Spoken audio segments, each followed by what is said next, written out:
Everyone, welcome to all. I hope कि आप लोग अच्छे होंगे। आज के इस वीडियो में हम बात करने वाले हैं एमपीपीएससी मेंस के पेपर 3 के सिलेबस के बारे में। और हाल ही में आपका एमपीपीएससी का प्रीलिम्स का एग्ज़ाम हुआ है और ज़्यादा समय आपके पास नहीं होगा मेंस की तैयारी के लिए, तो मैं आपको यही कहूँगी कि जितना जल्दी हो सके अपने मेंस की तैयारी आप शुरू कर दीजिए। साथ ही आपको इस चीज़ का ध्यान रखना है कि रिज़ल्ट का वेट आप लोग ना करें। रिज़ल्ट के बाद अगर आप सिलेबस को देखें तो सिलेबस को थोड़ा सा कवर करना थोड़ा सा पॉसिबल नहीं हो पाता है। और जब हम पेपर 3 की बात करते हैं तो जो लोग साइंस बैकग्राउंड से हैं वो तो ठीक है, उनको कई बार उनसे भी बहुत सारी चीज़ें जो हैं वो छूट जाती हैं। और जो नॉन साइंस बैकग्राउंड से हैं मैं उनको कहूँगी कि वो पहली बार ये सारी चीज़ें सुन पढ़ रहे होंगे। हालांकि प्रीलिम्स में है सिलेबस आपका साइंस एंड टेक का, लेकिन फिर भी उसके बाद भी आपको बहुत कुछ है जो मेंस में पढ़ना होता है। प्रीलिम्स और मेंस के सिलेबस में बहुत बड़ा डिफरेंस आप जो देखते हो वो ये कि वहाँ आपको सिर्फ ऑप्शंस आपके सामने हो, उसमें से आपको चूज़ करना है। और यहाँ आपको क्वेश्चन सिर्फ देखने को मिलेगा, बाकी चीज़ें आपको डिसाइड करना है कि आपको उस आंसर में क्या चीज़ें डालनी है, कितना लिखना है, कैसे लिखना है। राइट, चलिए तो सिलेबस की बात करते हैं। उसके पहले अगर आपने अभी तक चैनल को सब्सक्राइब नहीं किया है तो चैनल को सब्सक्राइब कर लीजिए और हाँ, नोटिफाई मी करना नहीं भूलना है, क्योंकि जब भी कोई नया वीडियो या लाइव सेशन आए तो सबसे पहले नोटिफिकेशन आपके पास पहुंच जाए। तो आइए शुरू करते हैं आज के इस वीडियो को, और जहां हम बात करने वाले हैं एमपीपीएससी के पेपर 3 के सिलेबस की। देखिए, जब भी आप अगर आपके पास सिलेबस अभी तक नहीं है तो सिलेबस को सॉफ्ट कॉपी की जगह मैं कहूँगी हार्ड कॉपी में अपने पास रखें। क्लियर? चलिए, तो जब भी हम एमपीपीएससी का मेंस के पेपर 3 का सिलेबस देखते हैं तो यहाँ हम जैसे कि बाकी जो सिलेबस है उसको यूनिट में डिवाइड किया गया है, वैसे ही पूरा का पूरा पेपर 3 साइंस और टेक्नोलॉजी से रिलेटेड है। और यहाँ पर आप 10 यूनिट देखते हो, जो कि पहले यूनिट आप जो जब भी सिलेबस में देखते हो तो पहले यूनिट आपके फिजिक्स से रिलेटेड है। एक्चुअल में अगर हम बात करें तो ये जो पेपर 3 है, यहाँ पर आप फिजिक्स देखोगे, केमिस्ट्री देखोगे, बायोलॉजी देखोगे, आप यहाँ पर टेक्नोलॉजी का पार्ट भी देखोगे। साथ ही आप कुछ ऐसी जो चीज़ें जो आप प्रीलिम्स में भी कुछ आपने पढ़ रखा था, जैसे बीमारियों के बारे में रोग पढ़ते हो आप, संक्रमक असंक्रमक उस तरीके के रोग पढ़ते हो, तो वो सारी चीज़ें भी आप यहाँ पर देखोगे। क्लियर?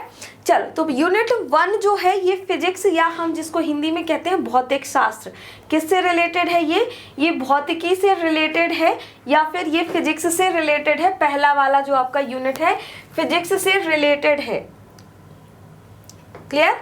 चलो, जिसको हम भौतिक शास्त्र भी कह सकते हैं, भौतिकी भी कह सकते हैं, जो भी कहना हो भाई, जो आपकी मर्जी हो।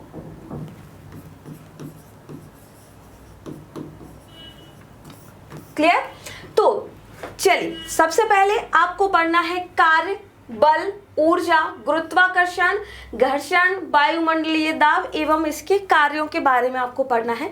देखिए, कुछ चीज़ें बहुत कॉमन सी है, जैसे हम न्यूटन के लॉ पढ़ते चले आ रहे हैं। गुरुत्वाकर्षण की जब भी बात करते हैं, हम कार्य की बात करते हैं, बल की बात करते हैं, हम ऊर्जा की बात करते हैं, उस तरीके की चीज़ें। तो बहुत ज़्यादा वो लोग जो साइंस जिनका स्ट्रीम रहा है उनको उतना ज़्यादा ये चीज़ें नई नहीं लगती, लेकिन जो लोग साइंस बैकग्राउंड से नहीं होते हैं उनको थोड़ा सा लगता है। ठीक है, चलिए, तो यहाँ पर आपको कार्य, बल, घर्षण, वायुमंडलीय दाब ये सारी चीज़ें पढ़नी है। फिर आता है आपका जो इकाइयाँ, माप, दैनिक जीवन में जितने भी इकाइयों का, माप तौल का, इन सबका आप उपयोग करते हैं, वो सारी चीज़ें भी आपको यूनिट 1 में देखने को मिलने वाली हैं। गति, वेग, त्वरण के बारे में आपको पढ़ना होगा। ध्वनि की परिभाषा, प्रसार माध्यम, श्रव्य तरंगे, अश्रव्य तरंगे, शोर क्या होता है। जनरली हमको सारी चीज़ें कुछ चीज़ें बहुत हमें अभी तक, अगर देखो प्रीलिम से आप लोग पढ़ते हो, बहुत सरफेस से चीज़ें पढ़ते हो। यहाँ एक चीज़ अगर मैं कहूँ तो टफ होना एक अलग चीज़ है, लेकिन इंटरेस्टिंग बहुत है।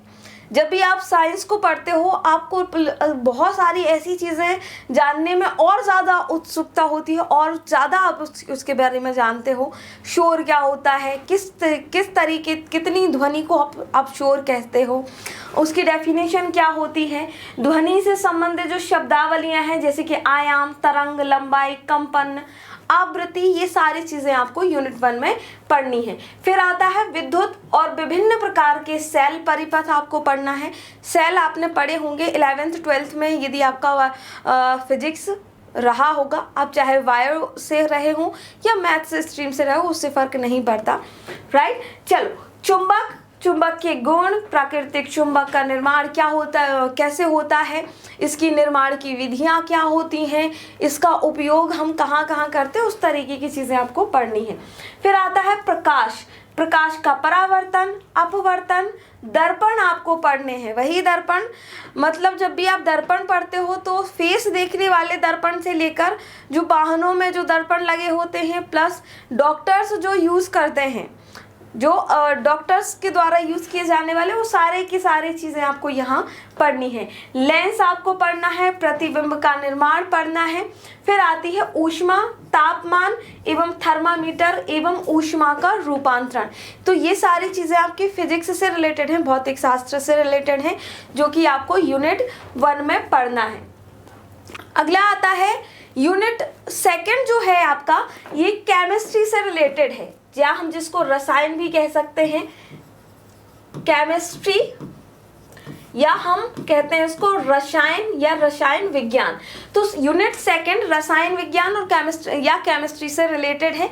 यहाँ पर हम क्या क्या पढ़ते हैं भाई, तत्व, यौगिक, मिश्रण पढ़ते हैं, इनकी परिभाषा पढ़ते हैं, रासायनिक प्रतीक पढ़ते हैं, इनके गुण, पृथ्वी पर इनकी उपलब्धता, और ये सारी चीज़ें हम किस आधार पे पढ़ते हैं। जनरली आप जो भी सिलेबस देखोगे, ये दिन प्रतिदिन में मनुष्य के द्वारा जो उपयोग किए जाने वाले, चाहे वो तत्व हो, चाहे वो धातुएं हो, चाहे वो कोई उपकरण हो, ये सारी चीज़ें आप लोग इस सिलेबस के अंदर देखने वाले हो।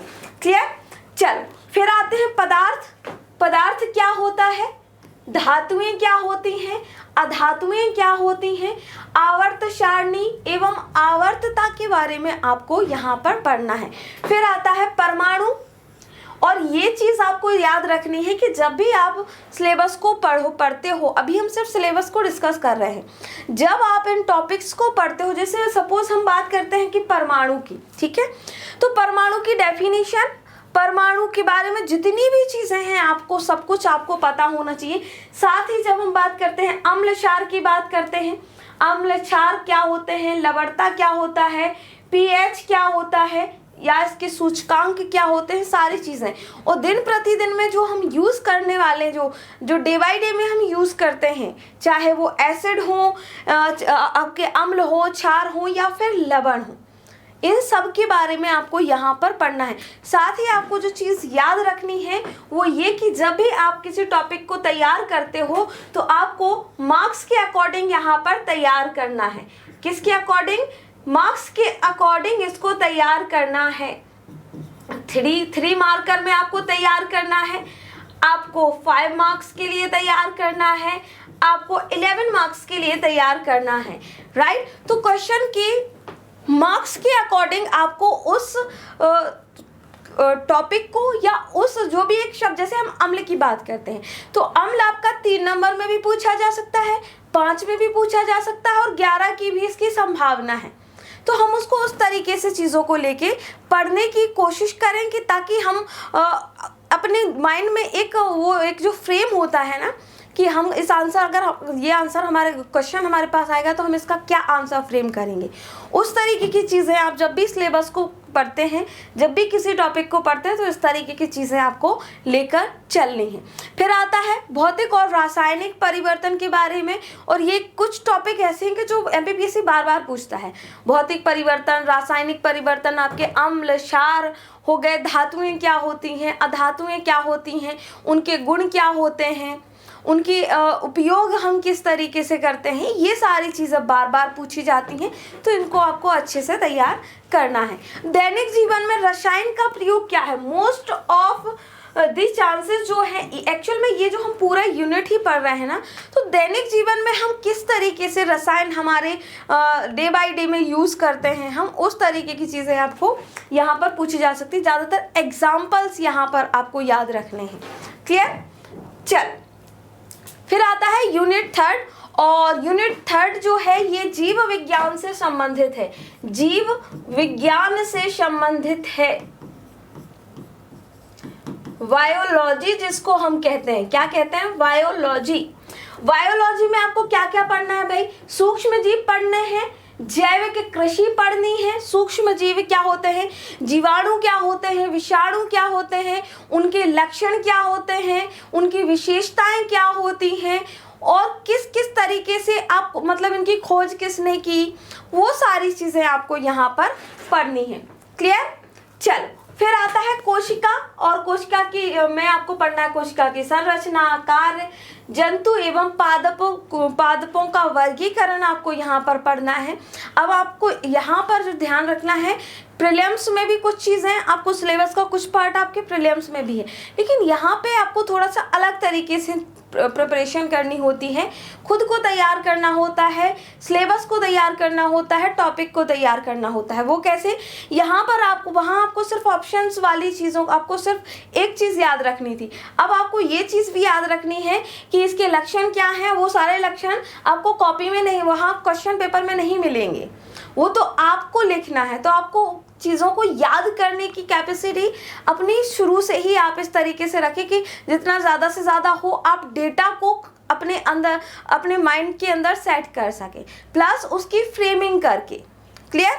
चल अगला आता है, आपको पौधों के बारे में पढ़ना है। पौधों में, पशुओं में एवं मनुष्य में पोषण, संतुलित आहार क्या होता है, ये प्रोटीन, विटामिन, ये रोग सारे आपने प्रीलिम्स के यूनिट 7 में भी पढ़े होंगे। क्लियर? लेकिन अब यहाँ पे थोड़ा सा आपको अलग तरीके से आंसर को फ्रेम करना भी सीखना है। विटामिन क्या होते हैं, हीनता जन्य रोग क्या होते हैं, हार्मोन्स क्या होते हैं, मानव के शरीर के अंग, संरचना एवं कार्य प्रणाली, वही सारी चीज़ें जो आपने 7 में पढ़ी थी। ह्यूमन बॉडी स्ट्रक्चर जो आपने पढ़ा था, आपका कंकाल तंत्र, आपका तंत्रिका तंत्र, आपका उत्सर्जन तंत्र, ये सारी चीज़ें आपको यहाँ पर पढ़नी है। चलो फिर आता है जीवों में श्वसन, जीवों में श्वसन।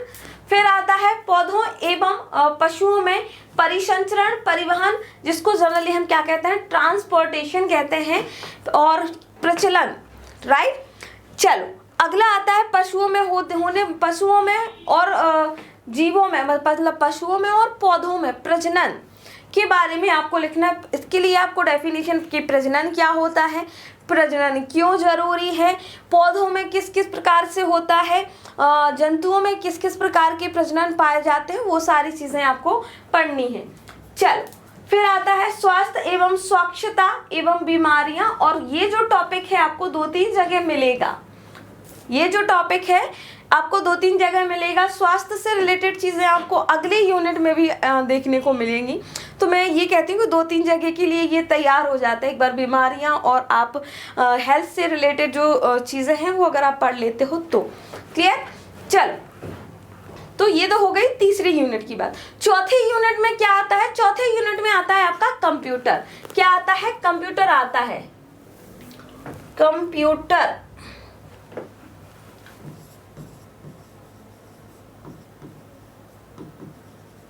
ठीक है, कंप्यूटर को हिंदी में संगणक कहते हैं। चलो ये भी लिख ही लेते हैं।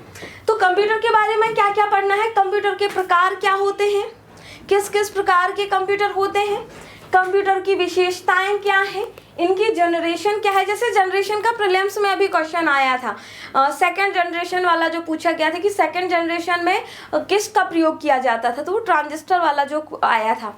राइट? तो जो जनरेशन है वो भी आप याद रखना। और साथ ही जो लोग प्रीलिम्स में अभी या पहली बार बैठे हैं या उनका बहुत अच्छा, उनको लग रहा कि बहुत अच्छा नहीं था पेपर, इस चीज़ को याद रखें कि अगर आप मेंस के सिलेबस को पढ़ लेते हो तो आपको बहुत कुछ हेल्प मिलेगी अगले वाले पेपर में।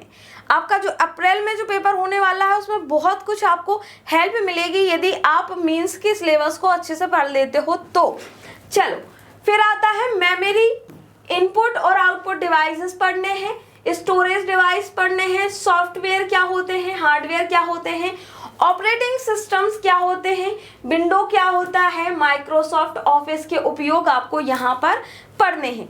फिर आता है कंप्यूटर की भाषाएं, कंप्यूटर की लैंग्वेजेस आपको पढ़नी है। जैसे आप सी लैंग्वेज की बात करते हैं, जावा की बात करते हैं, तो इसमें कि किसने विकसित की, कब विकसित की और इसकी क्या क्या विशेषताएं हैं, इस तरीके की चीज़ें आपको यहाँ पर पढ़नी होती हैं। ठीक है, कब विकास हुआ,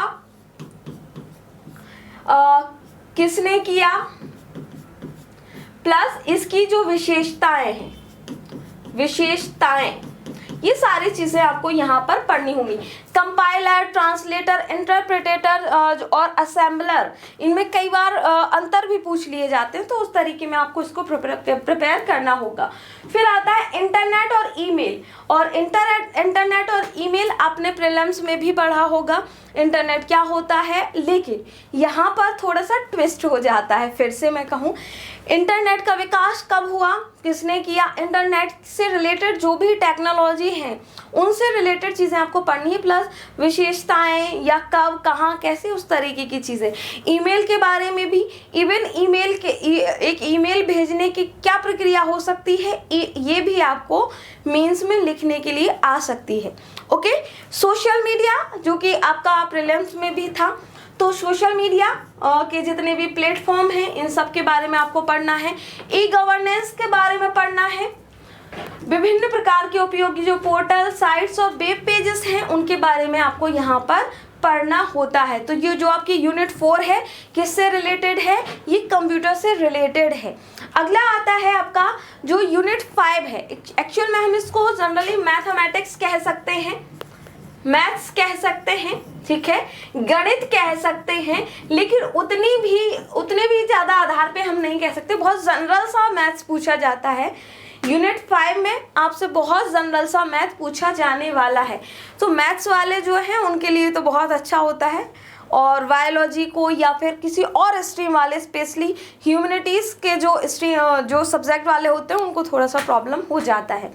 चलो, लेकिन उतना ज़्यादा टफ तो भी इसमें टॉपिक नहीं है। संख्याएं, इनके प्रकार, इकाई मापन की विधियां, समीकरण एवं गुणनखंड, लाभ हानि, प्रतिशत, साधारण, चक्रवर्ती ब्याज। तो यहाँ पर एक चीज़ है जो मैं आपको बताऊं कि हो सकता है कि आपको कोई सवाल दे दिया जाए, लेकिन कई बार ऐसे भी चांसेस बनते हैं कि आपको इसके कुछ थ्योरेटिकल जो पार्ट होता है वो भी आपको एग्जाम में पूछा जा सकता है, तो उतना हेडेक लेने की इसकी भी ज़रूरत नहीं है। सांख्यिकी के बारे में पढ़ना है, प्रायिकता, केंद्रीय प्रवृत्ति, माध्य, माध्यिका और बहुलक के बारे में आपको पढ़ना है। विचरणशीलता की माप और प्रदर्शक के प्रकार आपको यहाँ पर पढ़ना है। तो जनरली से कहा जाए कि आपका यूनिट 5 जो है ये मैथमेटिक्स से रिलेटेड है, मैथ्स से रिलेटेड होगा। अगला यूनिट आता है 6। यूनिट 6 मैंने आपसे कहा था कि ये कुछ हेल्थ से रिलेटेड जो चीज़ें हैं आपको 2-3 जगह काम आएंगी, जैसे कि हमने यूनिट 3 में भी देखा, उसी तरीके में यूनिट 6 में भी आप लोग देखते हो, जहाँ पर आपको डिसीज़ देखने को मिलती है, रोग देखने को मिलते हैं, संक्रामक रोग और उनकी रोकथाम, राष्ट्रीय टीकाकरण कार्यक्रम, जितने भी कार्यक्रम चलाए गए हैं सरकार के द्वारा, अभी तक चलाए गए हैं, रिसेंटली में चलाए गए हैं, वो सारी चीज़ें आपको पढ़नी होती हैं। आयुष पद्धति के बारे में आपको पढ़ना है, आयुष चिकित्सा की पद्धतियाँ जैसे कि आयुर्वेद, योगा, यूनानी, सिद्धा, होम्योपैथिक और चिकित्सा पद्धति की प्रारंभिक जानकारी। यहीं से मैं आपको एक चीज़ कहूँ, मैंने कहा कि अगर आप सिलेबस भी बहुत हद तक अगर आप ठीक से पढ़ लेते हो ना, तो प्रीलिम्स के कुछ क्वेश्चन बन भी जाते हैं। जैसे कि ये वाला क्वेश्चन आयुष वाला पूछा था, लास्ट टाइम पूछा था उसने, आयुष का फुल फॉर्म पूछ लिया था, राइट। तो आयुष विभाग के बारे में आपको पढ़ना है, इसकी चिकित्सा पद्धति के बारे में आपको पढ़ना है कि आयुर्वेद क्या होता है, किस तरीके से काम करता है, क्या इसके लाभ हैं, क्या हानियां हैं, उस तरीके की चीज़ें आपको पढ़नी होती हैं। फिर केंद्र एवं राज्य शासन की विभिन्न महत्वपूर्ण जो स्वास्थ्य संबंधी कल्याणकारी योजनाएं हैं वो भी आपको यूनिट 6 के अंतर्गत पढ़नी है। केंद्र एवं राज्य शासन के महत्वपूर्ण स्वास्थ्य संगठन जो हैं ये आपको पढ़ने हैं, स्वास्थ्य संगठन आपको पढ़ने हैं, और ये इससे क्वेश्चन आते ही आते हैं। वही है कि इससे आपके 3 मार्कर और 5 मार्कर क्वेश्चन बहुत ज़्यादा बनते हैं। क्लियर? चलो अगला आता है आपका यूनिट 7। ये थोड़ा सा हम देखने में हमें लेंदी लगता है, लेकिन ऐसा नहीं है। कुछ चीज़ें आप पहले भी पढ़ चुके हो, जैसे कि आपने रिसेंटली में भी एक क्वेश्चन आया था जिसमें मैचिंग मिलानी थी, राइट, जिसमें कुछ संस्थान दिए थे और संस्थान की जगह से वो मैच करने वाला क्वेश्चन आपसे पूछा गया था।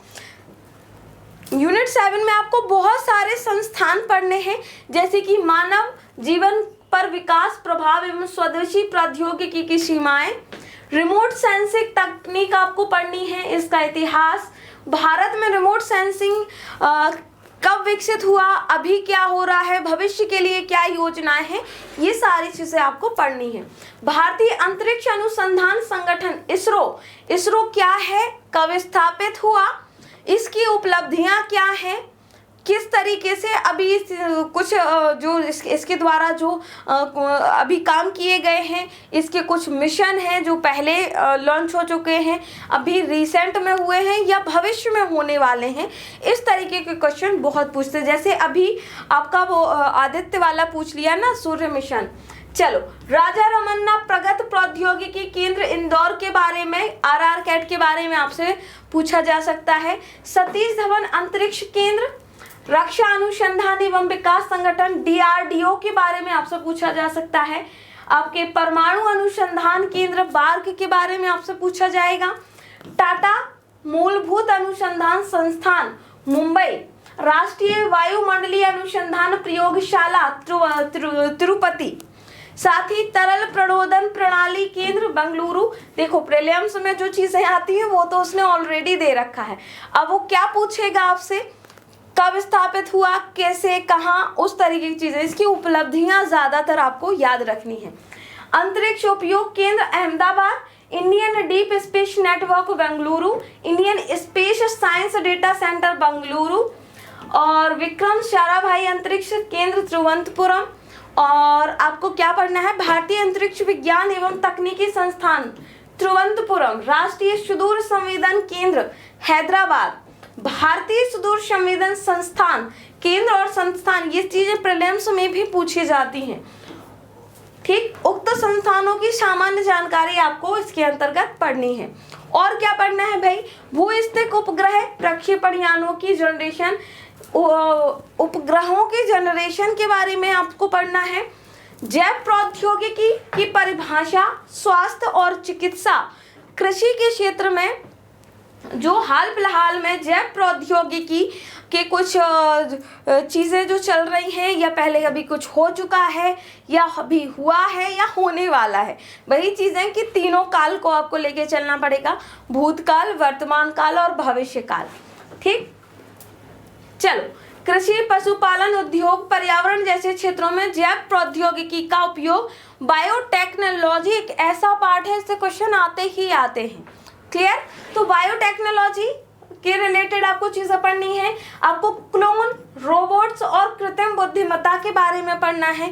क्लोन्स क्या होते हैं, क्लोन्स को लेके जो बहस छिड़ी होती है, नैतिकता की जो बहस आ जाती है, रोबोट्स को लेके जो नैतिकता की बहस छिड़ी होती है, उसको लेके आपको चीजें क्वेश्चन तैयार करने हैं। चल, बौद्धिक संपदा के अधिकार एवं पेटेंट के बारे में पढ़ना है। ट्रिप्स और ट्रिम्स जैसे समझौतों के बारे में आपको पढ़ना है। विज्ञान और प्रौद्योगिकी के क्षेत्र में भारतीयों का योगदान रहा है, उसको आपको पढ़ना है। और उसके अंतर्गत हम जनरली कह सकते हैं कि कुछ व्यक्तित्व आपको पढ़ने हैं। क्या पढ़ने हैं? कुछ व्यक्तित्व पढ़ने हैं। व्यक्तित्व, क्लियर? व्यक्तित्व इन सेंस, जैसे हम बात करें चंद्रशेखर वेंकट रमन, इनकी क्या उपलब्धियां रहीं, हरगोविंद खुराना की क्या उपलब्धियां रहीं, जगदीश चंद्र बसु, जहांगीर भाभा, विश्वेश्वरैया, श्रीनिवास रामानुजन जैसी कुछ ऐसी पर्सनालिटी जिनका बहुत ज़्यादा योगदान रहा साइंस एंड टेक्नोलॉजी के विकास में, उनके बारे में आपको इसके अंतर्गत पढ़ना है। विज्ञान के क्षेत्र में जो राष्ट्रीय और अंतर्राष्ट्रीय पुरस्कार प्रदान किए जाते हैं, वो भी आपको यूनिट 7 के अंतर्गत ही पढ़ना है। क्लियर? चलो और क्या पढ़ना है भाई, यूनिट 8 आ जाता है। यूनिट 8 में क्या पढ़ना है, यहाँ पर पढ़ना है आपको एनर्जी के बारे में। एनर्जी बोले तो ऊर्जा संसाधन आपको पढ़ने हैं, पारंपरिक ऊर्जा संसाधन और गैर पारंपरिक ऊर्जा संसाधन। अब इसमें आपको क्या क्या पढ़ना है, इसका अर्थ, परिभाषा क्या है, इसके उदाहरण और इनमें अंतर, किसमें, पारंपरिक और गैर पारंपरिक ऊर्जा संसाधन, रिन्यूएबल एनर्जी और नॉन रिन्यूएबल एनर्जी के जो डिफरेंस है ये आपको तैयार करके रखना है। चलो ऊर्जा दक्षता के बारे में कि ऊर्जा दक्षता क्या होती है, ऊर्जा प्रबंधन, संगठन एकीकरण, परिचालन कार्यों में ऊर्जा प्रबंधन, ऊर्जा का क्रय, उत्पादन योजनाएं और नियंत्रण एवं रखरखाव। मतलब ऊर्जा से रिलेटेड जितनी, एनर्जी से रिलेटेड जितनी भी चीजें हैं वो सारी की सारी आपको यूनिट 7 में पढ़नी है। ऊर्जा रणनीतियों से संबंधित मुद्दे और चुनौतियां आपको तैयार करनी है। फिर आता है ऊर्जा के वैकल्पिक स्रोत, जो कि हम कहें वर्तमान परिदृश्य में और भविष्य की संभावनाओं में। जैसे कि बहुत सारे ऐसे, जो हमने कहा कि परंपरागत जो ऊर्जा के स्रोत हैं बहुत सीमित हैं, कुछ समय बाद इतने खत्म हो जाएंगे और उसके बाद हमारे पास नहीं होंगे। और ये ऐसे संसाधन होते हैं जिनको बनने में लाखों लाखों करोड़ों साल लगते हैं। अब भाई हम इतना इंतज़ार नहीं करके बैठ सकते हैं, तो उसके लिए हमें क्या करना पड़ेगा, उसका कुछ हमें प्रतिस्थापन ढूंढना पड़ेगा। हमें उसके लिए दूसरा कोई ऑप्शन ढूंढना पड़ेगा, क्योंकि एनर्जी तो जितना हम देख रहे हैं ना कि जैसे जैसे विकास की तरफ हम आगे जा रहे हैं वैसे वैसे ऊर्जा की जो हमें मांग है वो बढ़ती जा रही, ऊर्जा की ज़रूरतें बढ़ती जा रही हैं। तो जैसे जैसे विकास होगा ऊर्जा की ज़रूरत ज़्यादा पड़ेगी, और उसके लिए क्या करना पड़ेगा, हमें अगर जो पारंपरिक स्रोत हैं वो अगर ख़त्म हो जाने वाले हैं तो हमको भविष्य के लिए ईंधन की बारे में, चीज़ों के बारे में सोचना पड़ेगा। और वही चीज़ें क्या हैं कि वर्तमान परिप्रेक्ष्य में इसके जो वैकल्पिक स्रोत हैं वो हम जो खोज चुके हैं या खोज रहे हैं या कुछ संभावना है उनके बारे में आपको इसके अंतर्गत पढ़ना है। जनरली सौर ऊर्जा के बारे में आपको पढ़ना है, अब पवन ऊर्जा के बारे में पढ़ना है, सागरीय ऊर्जा, भूतापीय ऊर्जा और बायोमास एवं जैव ईंधन ऊर्जा। ये ऐसी ऊर्जाएं हैं कि जो कि ख़त्म नहीं होंगी, लेकिन अब इनका हमें अभी हमारे पास तकनीक नहीं, हम तकनीकों का विकास कर रहे हैं। ठीक है, तो ये भविष्य के लिए ईंधन का हमारे स्रोत बन सकते हैं, जो कि आपको यूनिट 7 में पढ़ना है। फिर क्या पढ़ना है भाई, यूनिट आप 8 में पहुंचते हैं, 9 पे पहुंच जाते हैं। अच्छा ये 8 था, सॉरी, ये 9 पे पहुंच जाते हैं। यूनिट 9 में आपको पढ़ना है एनवायरनमेंट, या हम जिसको जनरली कहते हैं पर्यावरण। क्या कहते हैं, पर्यावरण, एनवायरनमेंट। एनवायरनमेंट पढ़ना है। पर्यावरण की परिभाषा, अब आप कहोगे कि मैम ये तो बहुत इजी होगा, इससे तो इजी कुछ हो भी नहीं सकता, और सही बात भी है। पर्यावरण के बारे में हम बचपन से पढ़ते सुनते चले आ रहे हैं ना, लेकिन फिर भी थोड़ी सी यहाँ पर फिर से मैं कहूँगी कि ट्विस्ट हो जाता है। क्या पढ़ना है पर्यावरण के बारे में, पर्यावरण की परिभाषा, क्षेत्र, आयाम, भौतिक, आर्थिक, सांस्कृतिक, शैक्षणिक, मनोवैज्ञानिक आदि। भारतीय संदर्भ में पर्यावरण की अवधारणा, आधुनिक विश्व में पर्यावरण की जो अवधारणा है वो आपको इसके अंतर्गत पढ़नी है।